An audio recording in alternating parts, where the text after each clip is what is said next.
Assalamualaikum warahmatullahi wabarakatuh.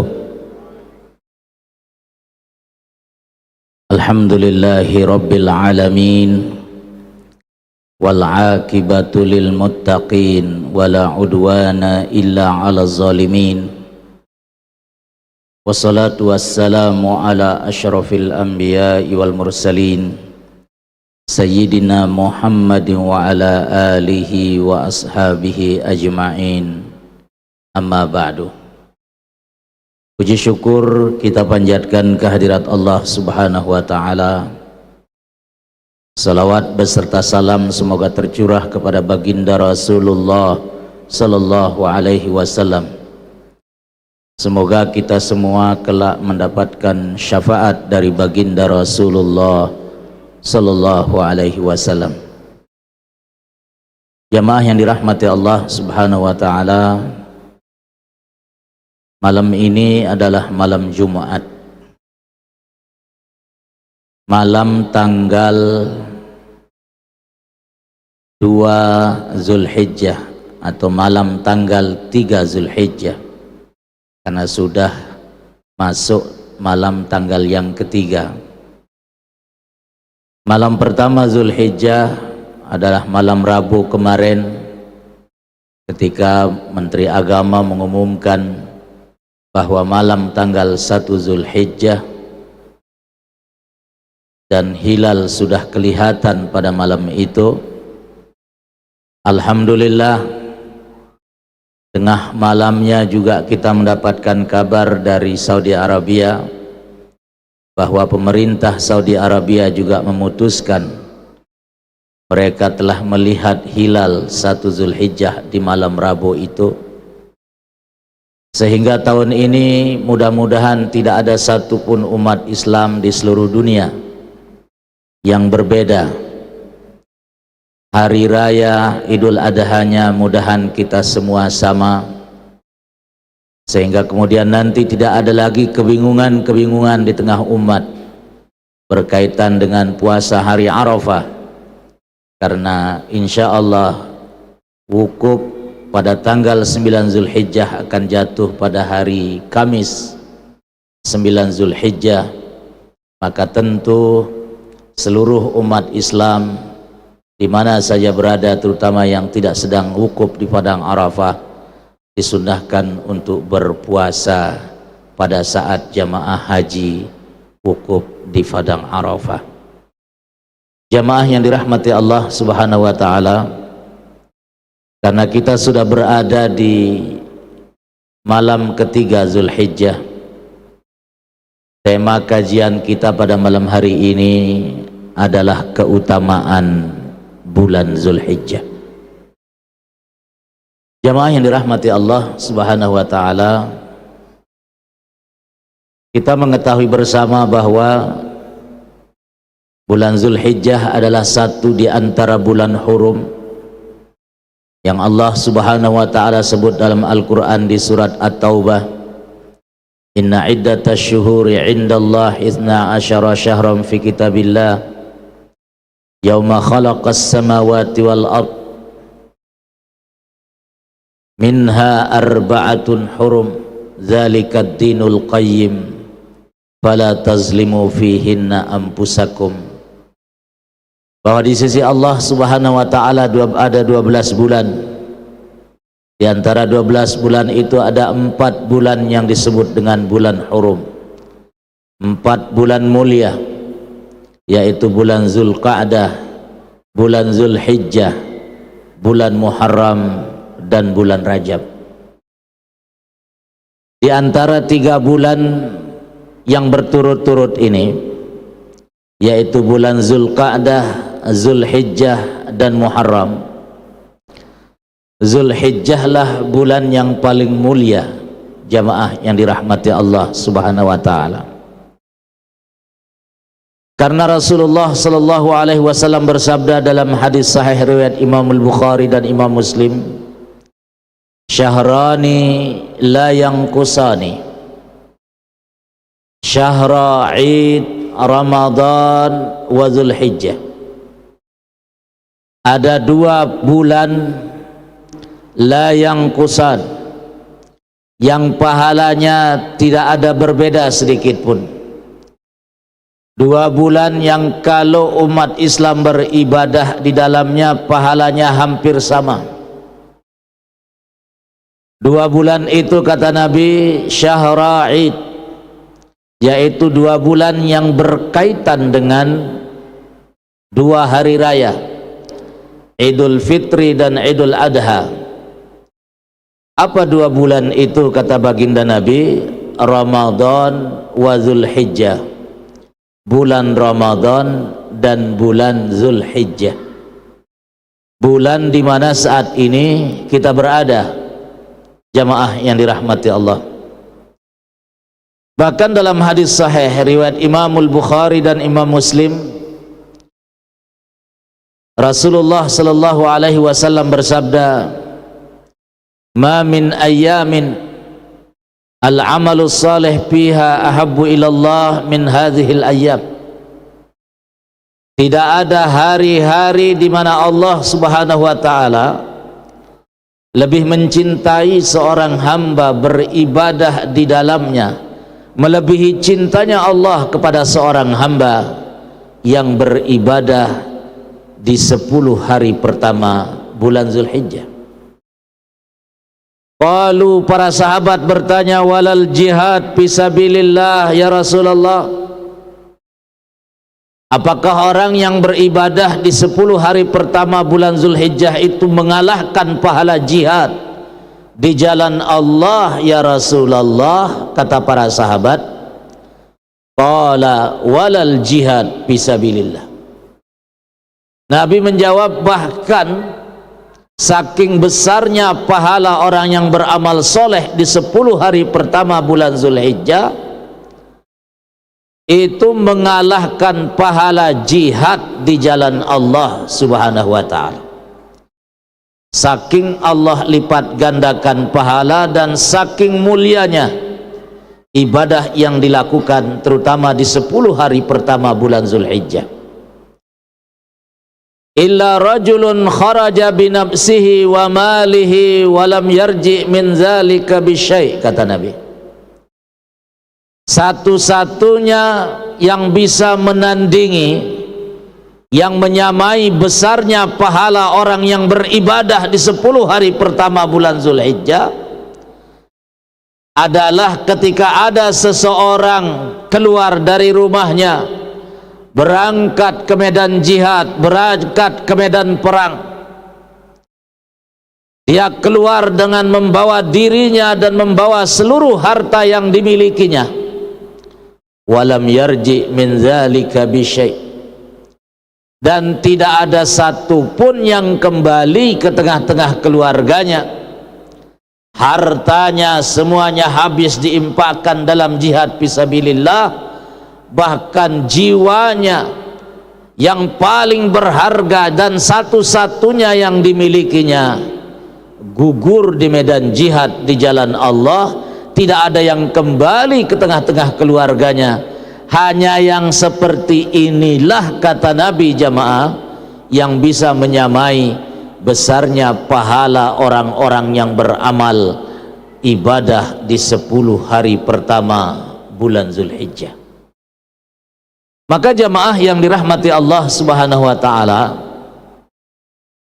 bersyukurlah kita kepada Allah Subhanahu wa ta'ala karena Allah pertemukan kita kembali dengan 10 hari pertama bulan Zulhijjah ini, yang sampai-sampai Allah Subhanahu wa ta'ala bersumpah dalam Al-Quran, wal fajri walayalin ashri wasyaf'i wal watri, demi fajar, walayalin ashri, dan demi 10 malam.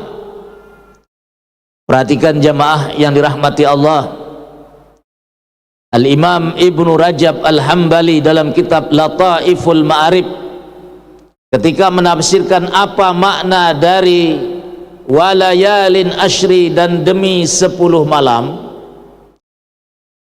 beliau mengatakan yang dimaksudkan dengan demi 10 malam dalam ayat ini adalah 10 hari pertama bulan Zulhijjah. Perhatikan jamaah, walaupun tentu ulama-ulama yang lain mengatakan yang dimaksudkan dengan 10 malam adalah 10 hari terakhir di bulan Ramadan, namun kemudian Ibnu Rajab menyimpulkan bahwa jikalau 10 malam terakhir Ramadan itu mulianya di waktu malam harinya, karena di salah satu malamnya ada malam Lailatul Qadar, maka kalau 10 hari pertama Zulhijjah itu mulianya di siang harinya, karena ada salah satu hari yang disebut dengan hari Arafah, yang siapa yang berpuasa pada hari Arafah yukaffiru sanatal lati ba'daha was sanatal lati qablaha was sanatal lati ba'daha. Perhatikan jamaah yang dirahmati Allah, kalau di 10 hari terakhir Ramadan ada malam Lailatul Qadar, dan Allah rahasiakan kapan malam Lailatul Qadar itu, yang mana Allah menyebutnya dengan khairum min alfi syahr, siapa yang beribadah pada malam Lailatul Qadar lebih baik daripada 1000 bulan, tapi Allah sembunyikan kapan. Sementara hari Arafah yang merupakan keutamaan yang luar biasa di 10 hari pertama Ramadan, harinya jelas, tanggalnya jelas, saking mulianya siang hari tanggal 9 Zulhijjah saat jamaah haji wukuf di padang Arafah, sampai-sampai Nabi mengatakan, siyamu yaumi arafata, siapa yang berpuasa pada saat hari Arafah yukaffiru sanatal lati qablaha was sanatal lati ba'daha, yang mampu menghapus dosa setahun sebelumnya dan dosa setahun sesudahnya. Ini mohon maaf jamaah yang dirahmati Allah Subhanahu wa taala, puasa di bulan Ramadan, kata Nabi, man shoma ramadhana imanan wahtisaba ghufira lahu ma taqaddama min dzambihi. Siapa yang berpuasa Ramadan, Allah ampuni dosa-dosanya yang lalu. Tapi Ramadan itu puasanya 30 hari, puasanya 29 hari, puasanya 1 bulan. Siapa yang berpuasa Ramadan mampu menghapus dosa-dosa sebelumnya, kata Nabi. Sementara kalau hari Arafah, untuk menunjukkan bagaimana mulianya satu hari yang disebut dengan hari Arafah, siapa yang berpuasa pada hari Arafah, dan padahal hukum puasa ini hukumnya sunnat, jamaah yang dirahmati Allah, puasa Ramadan itu hukumnya wajib. Ini saking mulianya satu hari di saat jamaah haji wukuf di padang Arafah mampu menghapus dosa setahun sebelumnya dan setahun sesudahnya. Saking mulianya hari Arafah ini. Maka jamaah yang dirahmati Allah Subhanahu wa taala,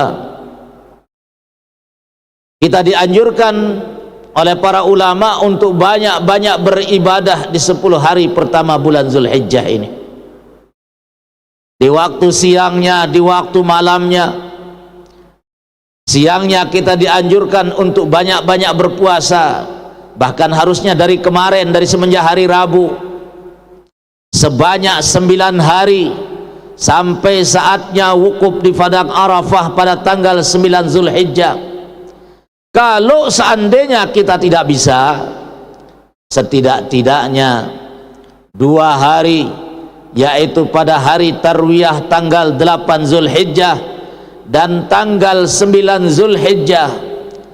Kalau tidak bisa 2 hari, jangan sampai lewat dan jangan sampai ditinggalkan. Saat nanti kebetulan jatuh pada hari Kamis yang akan datang, tanggal 9 Zulhijjah, saat itulah jamaah haji akan wukuf di padang Arafah.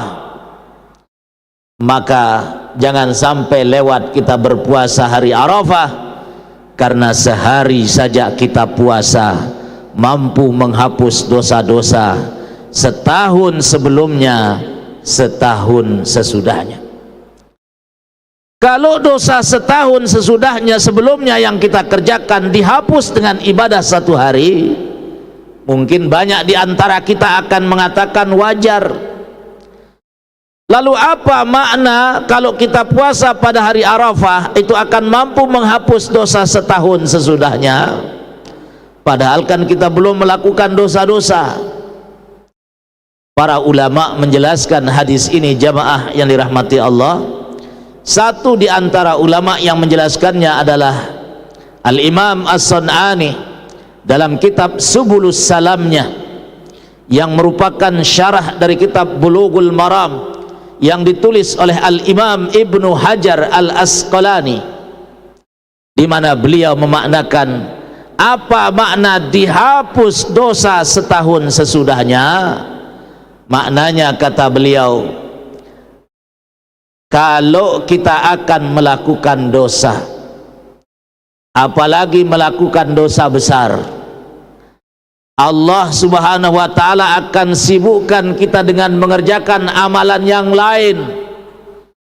Allah akan berikan kita taufik dan hidayahnya untuk kita tidak jadi melakukan dosa itu, sehingga kemudian tidak jadi kita melakukan dosa-dosa, tidak jadi kita melakukan pelanggaran. Itulah satu di antara makna Allah akan ampuni dosa-dosa setahun sesudahnya, di mana Allah akan jaga kita untuk tidak jatuh dalam dosa-dosa, terutama dosa-dosa besar. Jamaah kaum muslimin dan muslimat yang dirahmati Allah Subhanahu wa ta'ala, kalau malam Lailatul Qadar disebut oleh Allah dengan sebutan khairum min alfi syahr, lebih baik daripada 1000 bulan, kita beribadah pada malam itu, pada hari Arafah. Kata baginda Rasulullah sallallahu alaihi wasallam, ma min ayyamin, tidak ada hari-hari, ma min ayyamin aksara min ayatikallah min yaumi Arafah, tidak ada hari-hari di mana Allah lebih banyak membebaskan hamba-hambanya dari api neraka melebihi banyaknya orang-orang yang dibebaskan dari api neraka saat jamaah haji wukuf di padang Arafah. Perhatikan jamaah. Dan ini tidak hanya bagi orang-orang yang sedang wukuf di padang Arafah, tapi bagi orang-orang yang tidak sedang wukuf di padang Arafah juga akan dibebaskan dari api neraka pada hari itu.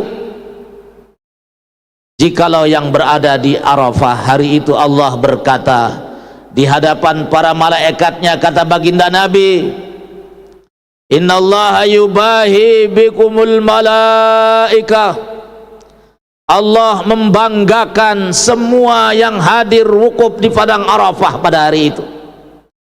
Allah berkata kepada malaikatnya, ya malaikati unzuru, wahai para malaikatku, lihat orang-orang itu, ja'u sa'sa ja'u min kulli fajjin amiq, lihat mereka itu, mereka datang berdebu-debu, mereka datang dari seluruh penjuru.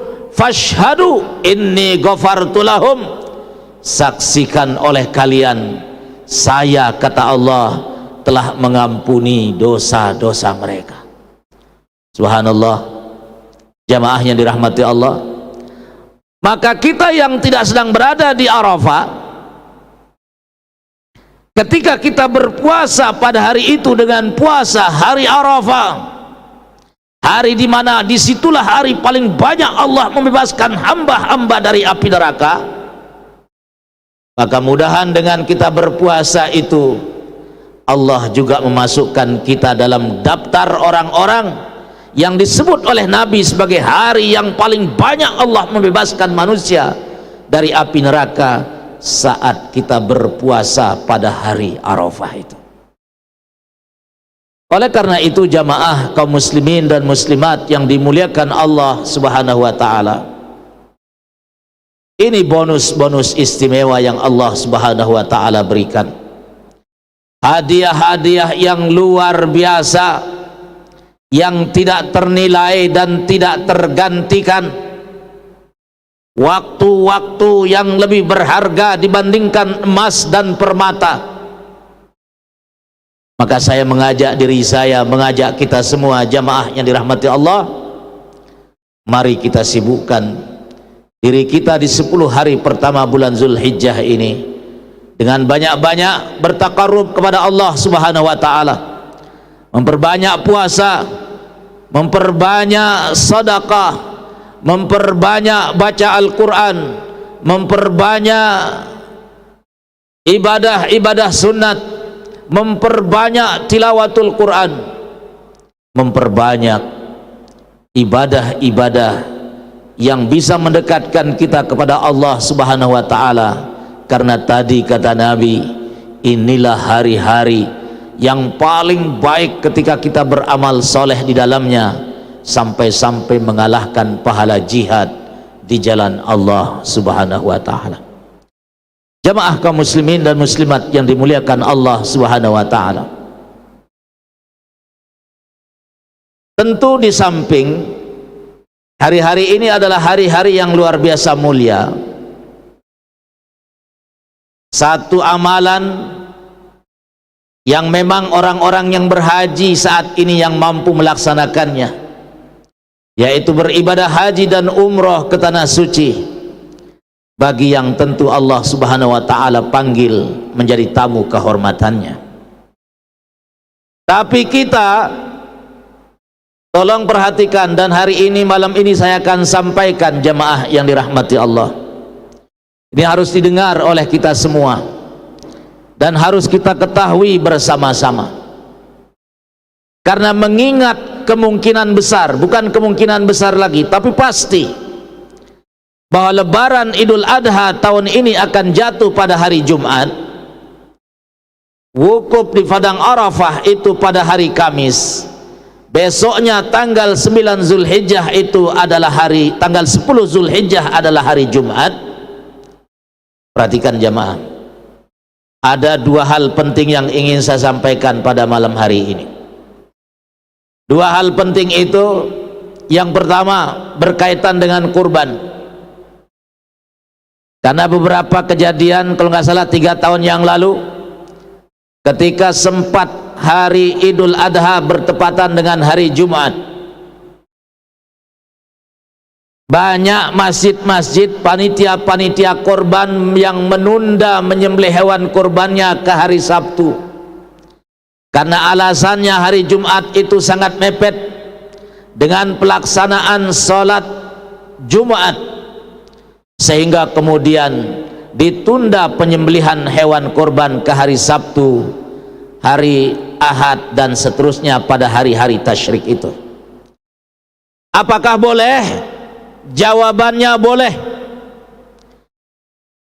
Tetapi jamaah yang dirahmati Allah, kalau kita tunda penyembelihan hewan kurban, tidak kita sembelih pada saat hari raya Idul Kurban, maka kita telah kehilangan satu hari yang paling mulia, hari untuk berkorban itu, di mana Rasulullah sallallahu alaihi wasallam sampai mengatakan, ma amila ibnu Adam amalan ahabbu ilallah yauman nahri min iraqatid dam.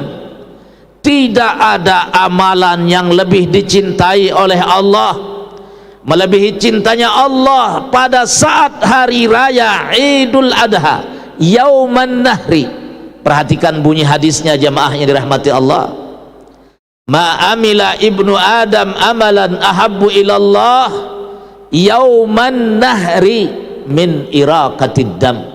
Tidak ada amalan yang lebih dicintai oleh Allah, melebihi cintanya Allah kepada orang-orang yang menyembelih hewan korban yauman nahri, pada saat hari raya Idul Adha.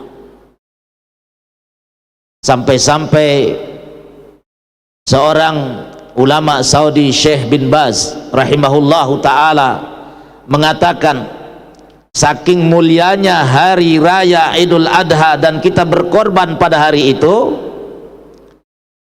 beliau ketika menafsirkan makna hadis ini, tidak ada amalan yang lebih dicintai oleh Allah pada saat hari raya Idul Adha melebihi cintanya Allah kepada orang-orang yang menumpahkan darah, maksudnya menyembelih hewan kurban pada hari itu, sampai beliau mengatakan, jikalau ada orang kaya pada saat hari Idul Adha menyumbangkan uangnya 1 miliar untuk pembangunan masjid misalnya, tapi ia tidak berkorban, lalu ada orang hidupnya sederhana, ia hanya menyembelih seekor kambing dengan nilai harga mungkin 3 juta, atau iuran bayar sapi anggotanya 7 orang masing-masing misalnya 2.500.000, itu jauh lebih besar pahalanya dibandingkan dengan orang yang menyumbang 1 miliar uang untuk pembangunan masjid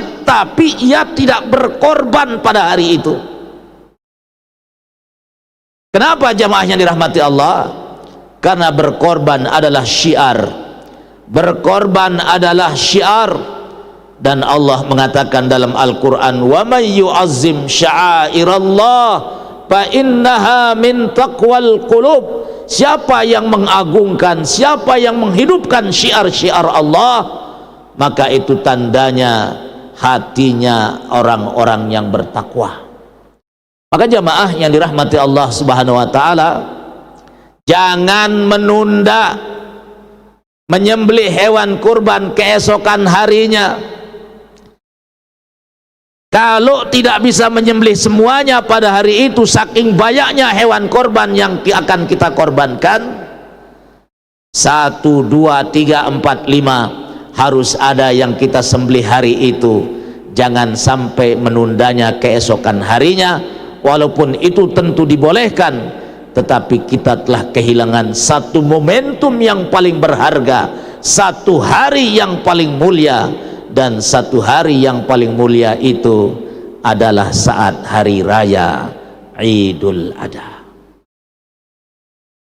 Jamaah kaum muslimin dan muslimat yang dimuliakan Allah Subhanahu wa taala, yang kedua yang ingin saya sampaikan, perhatikan jamaah yang dirahmati Allah. Di zaman Nabi pernah hari Id itu jatuh pada hari Jumat. Maka para sahabat berduyun-duyun turun sholat Id di waktu paginya.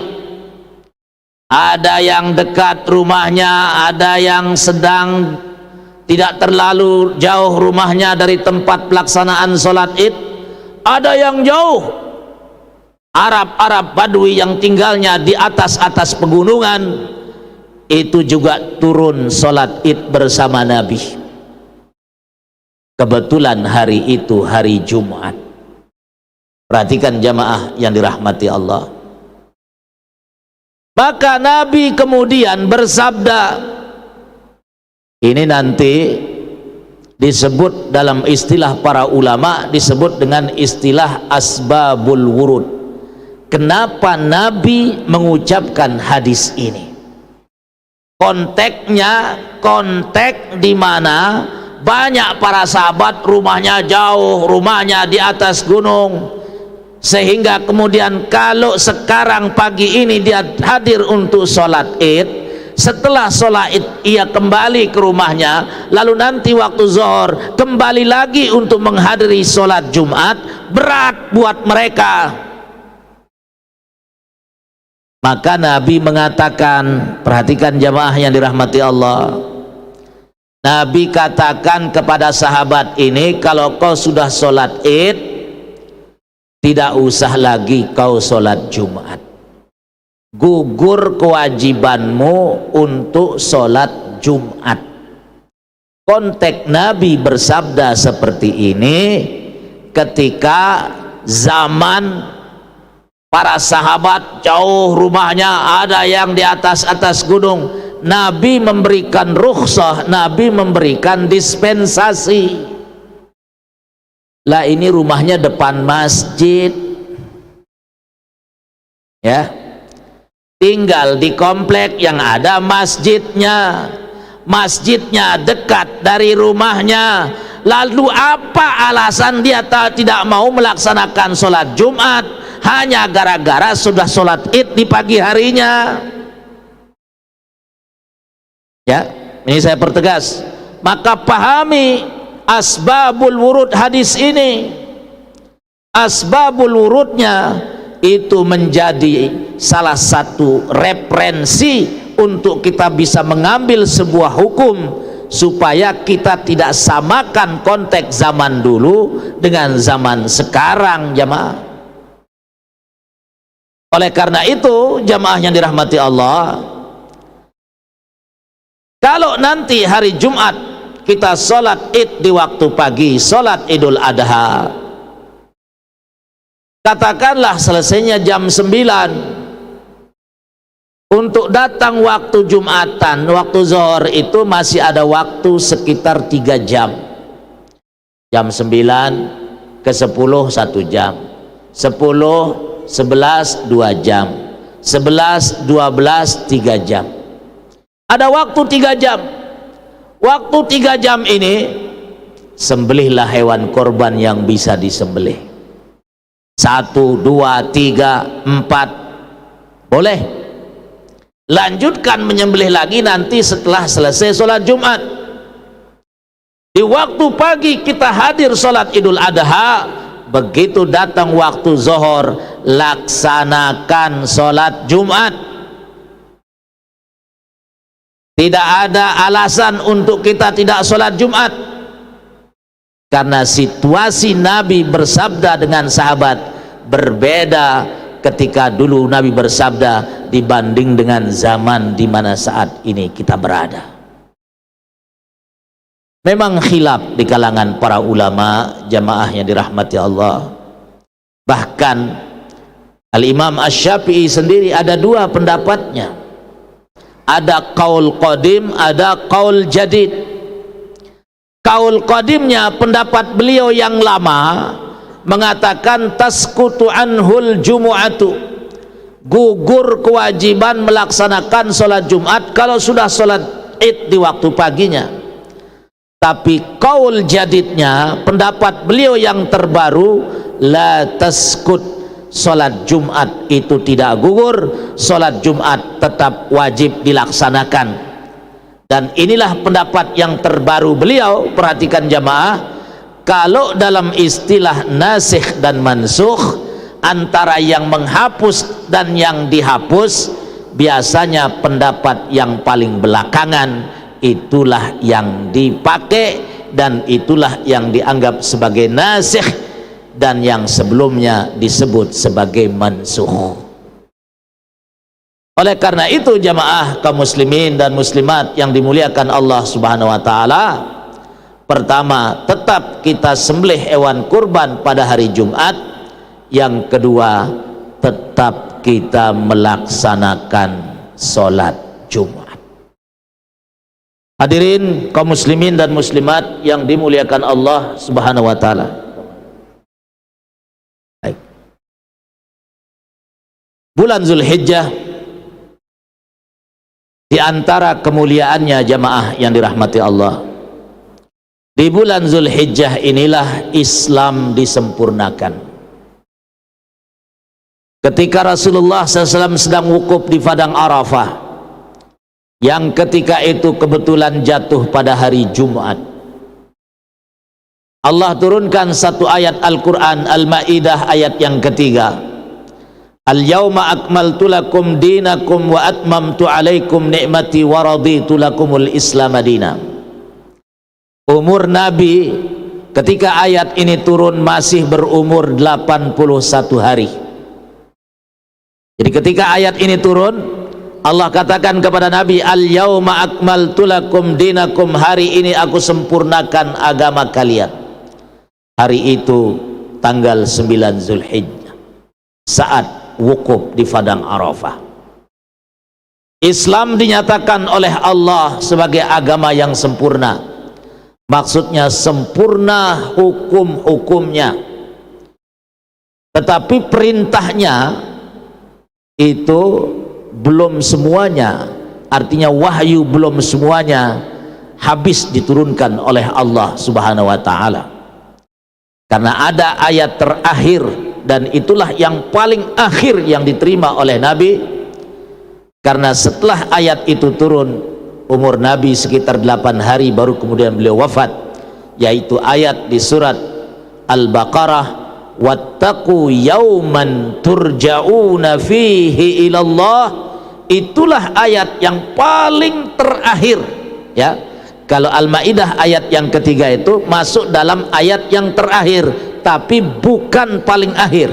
Yang paling akhir itu kata para ulama ayat wattaqu yauman turja'una fihi ilallah, karena ayat ini turun umur Nabi masih tersisa sekitar 8 hari baru kemudian beliau wafat menghadap kehadirat Allah Subhanahu wa ta'ala.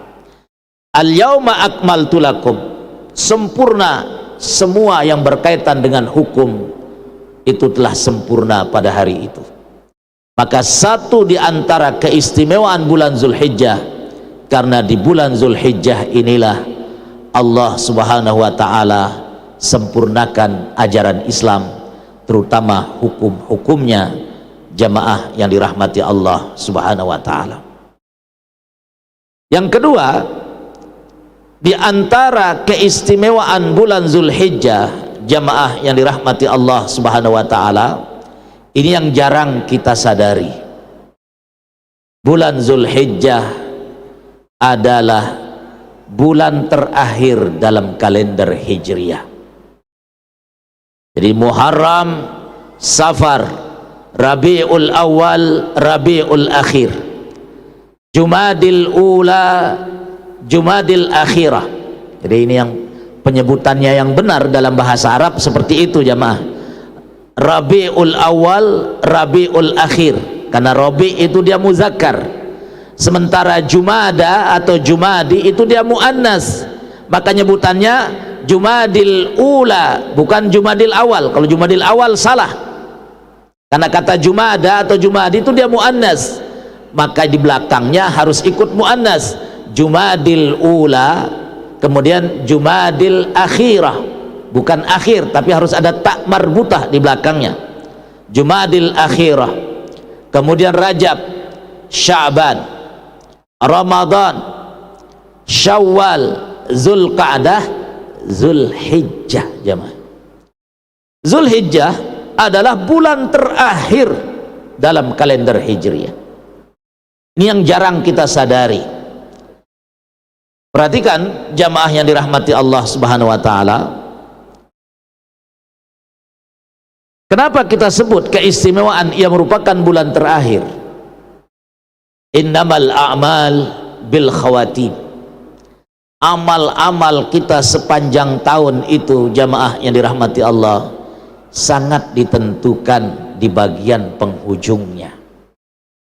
Kita sholat semenjak takbiratul ihram, rakaat pertama, rakaat kedua, rakaat ketiga, rakaat keempat, hati masih melayang-layang, hati masih tidak khusyuk, gak apa-apa. Tapi begitu tahiyat akhir, ya, kita duduk tahiyat akhir, kita fokuskan untuk khusyuk di hadapan Allah Subhanahu wa ta'ala, masuk dalam kategori innamal a'malu bil khawatim, bahwa amal itu yang sangat menentukan bagian penghujungnya. Kita sekarang sedang berada di penghujung kalender Hijriyah, yaitu bulan Zulhijjah 1446 Hijriyah. Ini bulan terakhirnya. Maka bulan terakhir ini sangat menentukan bagi amal-amal sepanjang tahun, dari semenjak Muharram, Rajab, Safar dan seterusnya sampai datangnya bulan Zulhijjah ini. Maka saya ingin mengajak diri saya, mengajak kita semua jamaah yang dirahmati Allah, Allah selalu memandang bagian akhir. Sebagaimana kehidupan kita jamaah yang dirahmati Allah, boleh kita punya masa lalu yang hitam kelam, tetapi kita akhiri dengan husnul khatimah. Boleh 11 bulan yang lalu banyak yang pincang-pincang dari amalan, tapi kita tutup akhir 1446 Hijriah ini dengan husnul khatimah, yaitu dengan betul-betul memanfaatkan bulan Zulhijjah ini untuk banyak-banyak bertakarrub kepada Allah Subhanahu wa taala, terutama sekali di 10 hari pertamanya, karena ia satu di antara bulan yang sangat menentukan. Karena tadi di awal saya menyampaikan satu hadis Nabi mengatakan, syahrani la yanqusani, 2 bulan yang pahalanya tidak berkurang, 2 bulan yang pahalanya hampir nilainya bersamaan. Syahra Idin, yaitu 2 bulan yang berkaitan dengan hari Id, Ramadan wa Zulhijjah, kata Nabi, yaitu bulan Ramadan berkaitan dengan Idul Fitri, dan Zulhijjah berkaitan dengan Idul Adha. Oleh karena itu, jamaah yang dirahmati Allah Subhanahu wa taala, saya sekali lagi mengajak kita semua, hari-hari dan waktu-waktu yang luar biasa ini tidak akan pernah kembali dalam kehidupan kita. Mari kita gunakan sebaik-baiknya, kita manfaatkan, karena kita sedang berada di hari-hari di waktu-waktu yang luar biasa istimewa di sisi Allah Subhanahu wa taala. Itulah kajian yang bisa saya sampaikan pada malam hari ini. Berapa menit?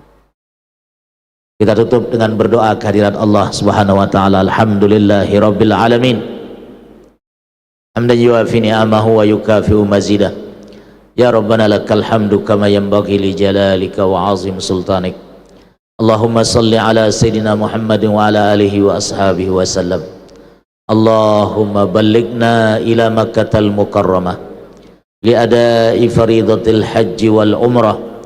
وبلغنا يا ربنا إلى المدينة المنورة لزيارة قبر حبيبك المصطفى محمد صلى الله عليه وسلم.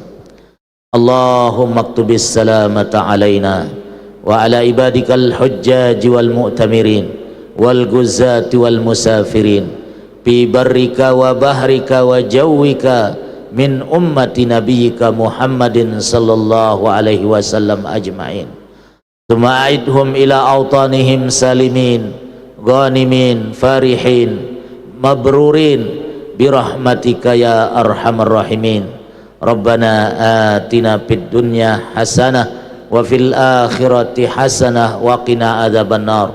اللهم ارزقنا حسن الخاتمة ونعوذ بك من سوء الخاتمة.